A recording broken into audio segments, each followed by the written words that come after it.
Hey everybody, welcome back. James Phifer with ACCU, and today I've got something to talk about that I am pretty passionate about, and that's budgeting.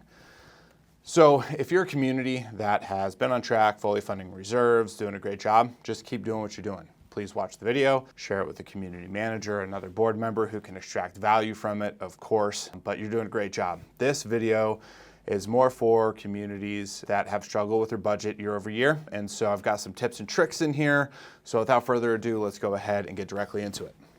So as we enter into budget season, it's time to take a serious look at the financial health of our communities. Today, I want to talk to board members, homeowners, and community leaders about the real story behind association budgeting and what the law, the numbers, and common sense are all telling us. All right, so we're going to start off with a simple question, but you got to be honest. Has your community come in over budget for the last 3 years? If the answer is yes, and especially if you haven't been funding your reserves to 100%, then it's time to face the truth. Many of the challenges that we see in association management, from delayed maintenance to the emergency assessments, are tied to one thing, and that's being underfunded. And hoping that next year, somehow, some way will be different without making the hard choices. And let's be honest, that's not a budget, it's wishful thinking. Now I get it, raising fees, it's political and no one likes to do it. But your role on the board is not to win a popularity contest, it's to uphold your fiduciary duty. It's the board's job to present a budget that reflects the actual cost it takes to run the community and properly fund the reserves, not to operate under the assumption that you can do better with less, when the last 3 years have already proven that ain't gonna fly. I'm gonna be crystal clear on this one because it's really important to me. If you have not funded your reserves, it is of the utmost importance that the board make the hard decision now. Special assess the owners or obtain the missing funds by raising next year's budget to make up for last year's loss. But please stop writing off unfunded reserves, because to continue not funding reserves, this isn't just a numbers issue. It's a matter of fairness for everyone in the community. The board would be placing financial burden on future owners. It's that next family who moves in, who will be stuck footing the bill for years of underfunding.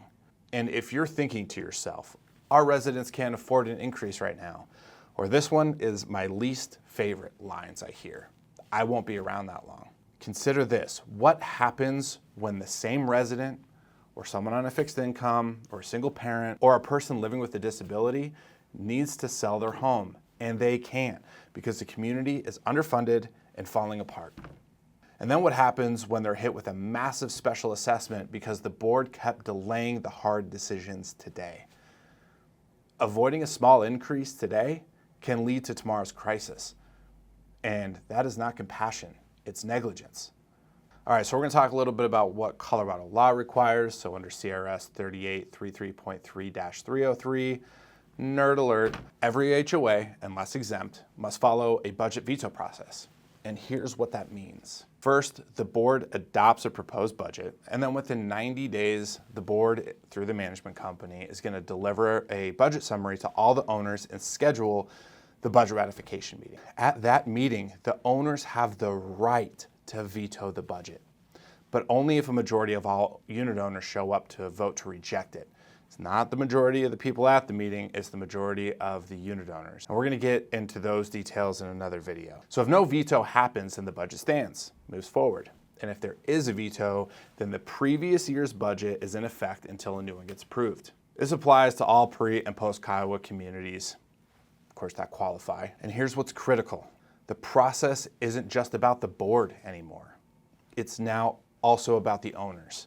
If the board presents a budget that fully funds operations and reserves and the community vetoes it, then those future maintenance delays, crumbling roads, or the failing pool, those outcomes are no longer the board's responsibility. They're the community's decision. That's the balance Colorado law has created. Boards are expected to lead with financial responsibility, and owners must vote with financial awareness. Homeowners, please know that you are not coming to vote against your board. You are voting on the budget. I'm asking, please quit coming to the meeting with an axe to grind against your board. They're just presenting numbers to run the association. And here's something important that often gets overlooked. Colorado homeowners asked for this system. They wanted it to be more fair. And the state said, sure, here you go. Before the Colorado Common Interest Ownership Act, also known as KIWA, boards adopted budgets on their own. And if they got it wrong, the blame, well, it fell squarely on them. But that's changed. Homeowners won a legislative victory. Now every proposed budget is subject to a community vote. This means it's no longer just the board's budget. It's the members' decision whether or not to fund the operation and the maintenance of their community. So instead of viewing it as the board's proposed budget, think of it as this is what it costs to run the association responsibly. Now the community must decide whether or not to veto it. Again, let's stop throwing our boards under the bus for simply doing what's required. Their responsibility is to propose a realistic, well-funded budget. The final decision rests with the entire community. All right, quick pause for a manager pro tip. Always be developing budgets that meet the expenses and the reserves of the association and save that budget in the association's file. If the community, through the board or through the veto process, vetoes that budget for any reason, you're able to show that the management company developed and offered a budget that met the expectations and the requirements to run the association responsibly. So be sure to do that every budget, okay? Back to the video.